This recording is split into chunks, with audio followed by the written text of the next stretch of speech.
Here is the recap of the first and second season of Invincible. The world of this cartoon is very similar to ours, except that it is full of people with superpowers. These can be mutants, aliens, creatures from another universe, people in super suits and so on. Of course, there are individuals who decided to use their powers for selfish purposes, but there are also heroes who want to help humanity. These heroes are divided into leagues. The strongest call themselves the Guardians of the Globe, who eliminate serious threats. But there are also smaller leagues with weaker characters. Their activities are trying to control the government organization Global Defense Agency, which is led by Cecil Stedman, and his right hand is an agent named Donald. The main character of this world is Mark Grayson, whose father is the strongest superhero on Earth named Omni-Man. Omni-Man appeared here many years ago from the very advanced planet of Viltrum and told everyone the following story. His civilization has reached such an advanced stage that they have decided to help less developed worlds, and each Viltrumite, upon reaching a certain age, chooses a solar system and protects it from all sorts of threats. Also, each Viltrumite is incredibly strong, can fly, lives for several hundred years, and is almost indestructible. After flying to Earth, Omni-Man falls in love with a girl named Debbie, and they have a son named Mark. Until the age of 18, he didn't have any powers, but after growing up, he has the same powers as his father. The boy decides to follow in the footsteps of his ancestors, becomes a superhero, and chooses the pseudonym Invincible. At school, Mark meets a girl named Amber, and soon they start a romance. But because the guy spends a lot of time saving lives, he is constantly late for dates and lies to Amber, which makes her incredibly angry. Meanwhile, Invincible is trying to be a hero in his town, and his father takes him to Art Rosenbaum to make him a superhero costume. Suddenly, those Guardians of the Globe are urgently called to their headquarters. But it turns out to be a trap, and there they are waiting for Omni-Man, who cruelly kills each hero. And then from the injuries, he loses consciousness. The Global Defense Agency arrives and tries to figure out what happened here. But they can't prove that Omni-Man is to blame, so they take him to a special hospital and start investigating. Meanwhile, creatures from a parallel universe called Flaxans are attacking the Earth. And since the Guardians of the Globe are no longer there, they are trying to be stopped by the Youth Superhero League, which includes Atomic Eve, who can manipulate matter and energy. Duplicate, able to create copies of herself. Rex empowers objects with energy that explode when thrown. And then there's the robot, his story I'll tell later. Invincible joins them, but the Flaxans outnumber them. However, the villains suddenly start to age and retreat into their portals. It turns out that time flows completely differently in their universe, and they just can't exist in our world. Soon they do attack again, as many years have passed during their time away from their planet, and they have found a way to not age on Earth. The weak superheroes are unable to stand up to them. Omni-Man flies into a portal single-handedly, almost completely destroys the Flaxan civilization, and then returns home. After all, this mess Cecil wants to test the Invincible for loyalty to people, and also to see what the guy is capable of, and asks him to go into space, as there is a certain object looming on the planet. It turns out to be an alien named Alan, who tells Mark about the existence of the Coalition of Planets, created to protect worlds from the threat of galactic scale. Demon detective Damien Darkblood begins to investigate the deaths of the Guardians of the Globe, and suspects that the Omni-Man are to blame.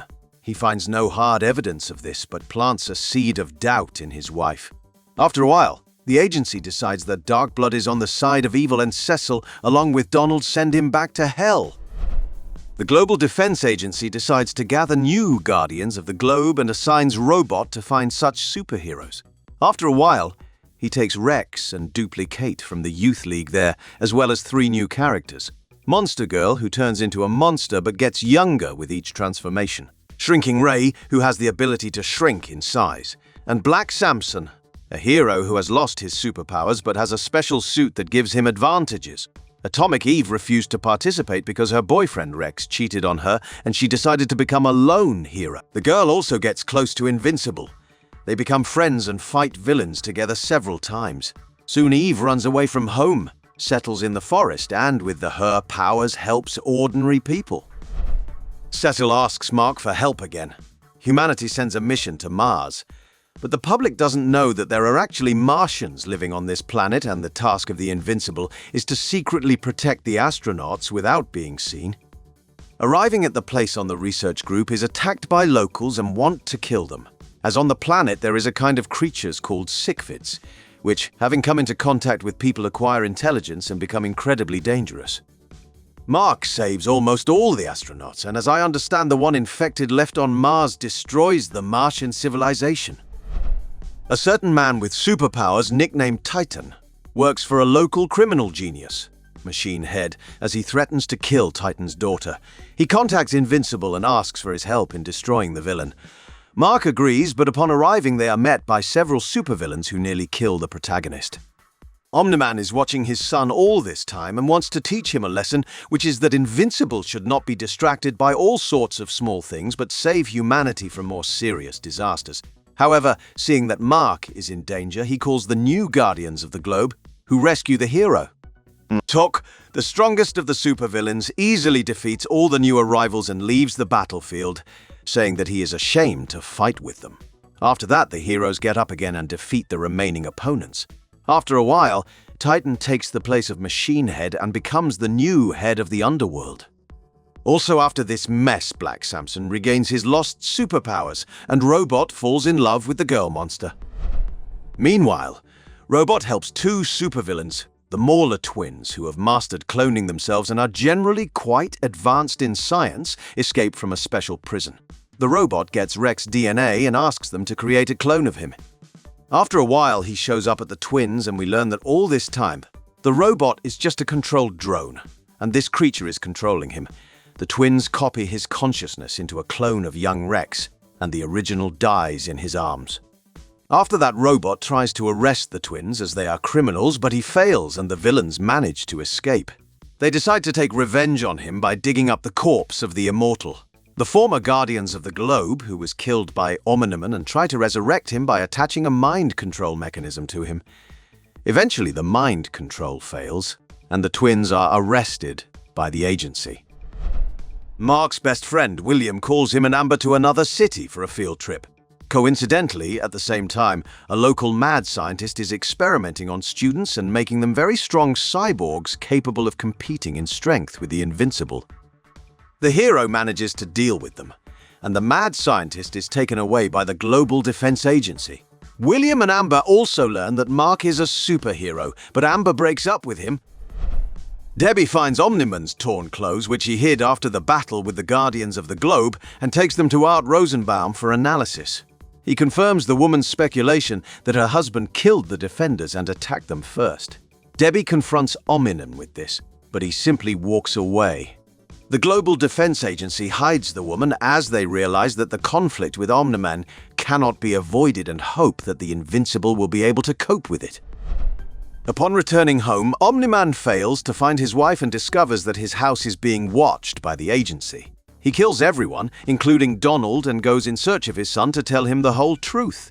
Cecil tries his best to stop him throwing missiles, orbital lasers, and the cyborgs that the mad scientist built for the agency. But Omni-Man can't be stopped. Soon the agency sends a huge reinforced monster at him, and also the Immortal arrives at the party, who was revived by the twins and could not be controlled. But Omni-Man again kills the hero and deals with the monster. Upon meeting Mark, his father tells him the true story. The Viltrumites are indeed a very advanced civilization, but all is not so bright on their planet. To become so powerful, they have spent years exterminating the weak on their homeworld and leaving only the strongest. The Viltrumites decided to conquer all the other worlds, and their empire only grew. But as the size of Emeria grew, it became more and more difficult for them to conquer new worlds as the army was scattered. So they found a new strategy. They sent one of their own to the planets they wanted to capture, and under the guise of a hero, he was supposed to weaken the defense of the planet, and eventually, when the Viltrumite army arrived, the population would be unable to resist. Omni-Man's own task was just that. He asks his son to join him, but Mark refuses and takes the side of Earth. After a short battle in which a great number of innocent people die, the villain defeats the Invincible, but does not kill him and leaves the planet, which no Viltrumite has ever done before. After a while, Mark comes to his senses and Cecil tells the guy that they heard the whole conversation with his father with the help of special drones tracking them. The director of the agency informs the hero that Omniman has apparently gone somewhere far away and will not return soon. So humanity will have to prepare for the invasion of Viltrumites, and Invincible will have to become stronger. This is the end of the first season. After what happened in the previous season, Mark Grayson is depressed. The guy wants to help humanity, but Cecil thinks he's not ready to join the big leagues yet. Meanwhile, we are shown an alternate Earth from another universe. There, Mark sided with his father and enslaved the Earth with him. Of course, there is resistance, but the couple systematically exterminates them. One day, Invincible and Omni-Man get to their base and destroy the remnants of the superheroes of the Earth, but suddenly one of the rebels teleports somewhere. Turns out scientist Angstrom has the ability to travel across universes. His world was also destroyed by the Omniman, and now he wants revenge. To do this, he assembles his own copies from other worlds. The man then helps the Mauler twins in our universe escape and asks for a facility that will merge the minds of all his copies. Cecil learns of some strange activity and sends Mark there. Arriving at the place, the guy does not understand what is happening and accidentally destroys the installation. As everyone thought, there was no one left alive, except the Invincible.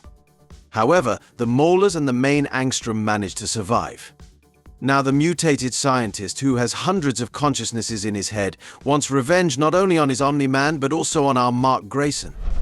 Mark, his girlfriend Amber, and best friend William enroll in the same university. However, due to constant missions, Invincible misses classes time after time and spends less and less time with Amber. In one of his forays, he goes to a cursed city where he fights a crazy superhero. Then dives to the bottom of the ocean where he saves the underwater people from a huge monster. In doing so, Cecil notices that Invincible got sick from the monster's scream, and he orders scientists to research it to create a weapon against the Viltrumites. One day, aliens come to Mark and persuade him to fly to their planet to save them from an upcoming catastrophe.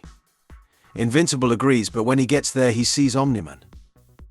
The guy has mixed feelings, as on the one hand he can't forgive him for what he did, and on the other hand, Mark missed his father incredibly. Omniman reports that he regrets what he has done, but nothing can be returned. It turns out that the man has been wandering through space for a long time and even decided to end his life, but accidentally noticed the aliens crashing. He saved them, and arriving on this planet fell in love with a local resident. Mark learns that he now has a brother who, because of genetic features, grows very fast. Suddenly, the planet is attacked by the Viltrumites, and Omniman asks his son to help protect the local people, as well as his brother. However, during the battle, the main characters are defeated. Omniman is imprisoned and soon he is to be executed. Meanwhile, General Craig orders Mark to return to Earth and prepare his planet for the invasion of the Viltrumites. If he doesn't, millions of people will suffer. Mark recovers for 2 months and then returns to Earth with his brother. Cecil sees that Robot is failing in his task of leading the Guardians of the Globe, so he puts Immortal in charge, and also puts a new member named Bulletproof to them. We learn that after the astronauts returned from an unsuccessful mission to Mars in the previous season, a Martian came with them. He has the ability to take on any appearance and change his body at will. Soon Shapesmith joins the ranks of the Guardians of the Globe and believes that no one noticed that he is an alien, but it turns out that everyone has long guessed. Suddenly, it turns out that a huge ship is coming from Mars, so Cecil asks Shifter what he knows about it. The alien tells him that if the Cichlids have taken over the human brain, they have become just as intelligent, as they are one mind. Now they are most likely flying to Earth to take over all humans. Cecil sends several Guardians, as well as Invincible and Atomic Eve, to intercept the ship. Eventually, the heroes manage to disconnect Cichlids from the astronaut that started all the trouble, after which the main characters return to Earth. However, we see that one monster has snuck onto the planet and has recaptured the consciousness of a human being. Meanwhile, Mark's mother begins to take care of his brother, whom he brought from outer space. She names him Oliver and hires a babysitter who admits to working for Cecil. While the rest of the Guardians of the Globe were in space, Cecil sends Rex, Duplicate, and Ray on a mission, but the forces are unequal. Duplicate is killed, Ray is on the brink of death, and Rex gets his arm chopped off and shot in the head. From the last forces, he manages to defeat the villains. However, he survives. The guy realizes that he was an asshole and is now ready to change. Immortal decides to leave his post after Duplicate's death since he loved her. But at the end of the season, we learn that the girl is alive. She's just tired of her copies dying countless times. Also, we see that Donald is not dead, and soon he begins to guess that something is wrong here. The man finds a tape of him dying at the hands of the Omni-Man and learns that he is a cyborg. Cecil tells him that Donald has died many times, saving people, and each time he was restored, while erasing his memory. And this is what Donald himself wanted. At first, the man was concerned, but eventually accepted his fate and forbade further erasure of his memory. In parallel, we are also told the story of Monster Girl and Robot. The guy is in love with her, but because of his inability to communicate, their relationship doesn't mesh. However, at the end of the season, the guys find a common language, and Robot promises to create a technology that will help the girl not to grow younger with each transformation into a monster. Mark remembers that before the Viltrumites took his father away, Omni-Man told him that he could find answers in his books, but his mother threw them away. Mark goes to Rosenbaum's to have a heart-to-heart talk, and it turns out that the old man still has Omni-Man's books. Invincible reads them and realizes that they describe things and creatures that could, in theory, help fight the Viltrumites, like a racer with a weapon capable of destroying any matter, or monsters on a distant planet that can easily handle the Viltrumites. We are shown the past of the planet Unopa. The locals were enslaved by the Viltrumites, but some managed to escape and soon joined a coalition of planets that opposed the Viltrumites. The Unopians began genetic experiments and soon created Alan, a mutant capable of defeating the villains. However, it turns out that he is still weaker than any Viltrumite. Soon he is attacked by 3 of them and mortally wounded. He is rescued by the coalition, but their leader Thaddeus disables his life support machine. Alan surprisingly survives and even becomes several times stronger. Thaddeus reveals that he did this intentionally, as he was sure Alan would evolve. He also reveals that he is a Viltrumite who has rebelled against his own people in the past. Upon hearing of Mark Grayson from Earth, the man has hope that they can handle the enemy. So Thaddeus sends Alan back to the Invincible with an offer to join the coalition. Alan reaches Earth and asks Mark to join them, but he cannot leave Earth when it is constantly threatened by various dangers. However, Invincible tells the alien about his father's books and things that can harm the Viltrumites, after which Alan takes off. On his way, he comes across a Viltrumite ship, where he is attacked by one of them.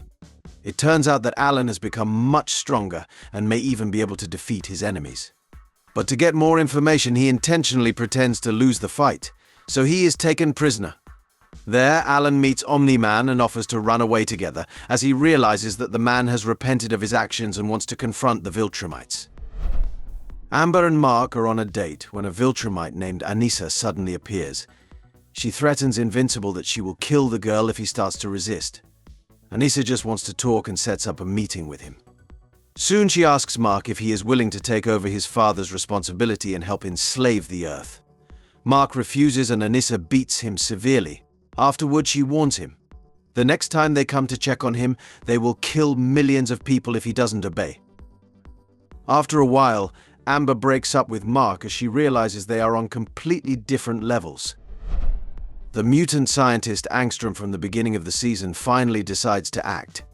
He takes Mark's family hostage and plans to kill the hero himself. The man wears out Invincible by throwing him from one dimension to another. When the exhausted boy returns to his home, he sees that Angstrom has beaten his mother. Mark goes berserk and starts beating the scientist. They are transported to some abandoned world where the hero kills Angstrom. Invincible is shocked that he killed the man. He thinks he won't be able to return, but suddenly a portal opens and the Guardians of the Globe appear from it. They are from the future of his world and create a portal for Mark, but before leaving, Atomic Eve confesses that she has always loved him. Invincible returns home. He decides to drop out of college and become not only stronger, but learn to control himself if he wants to be better than his father. This is the end of the 2nd season. Don't forget to subscribe to the channel and click the like button. Thanks for watching. Goodbye.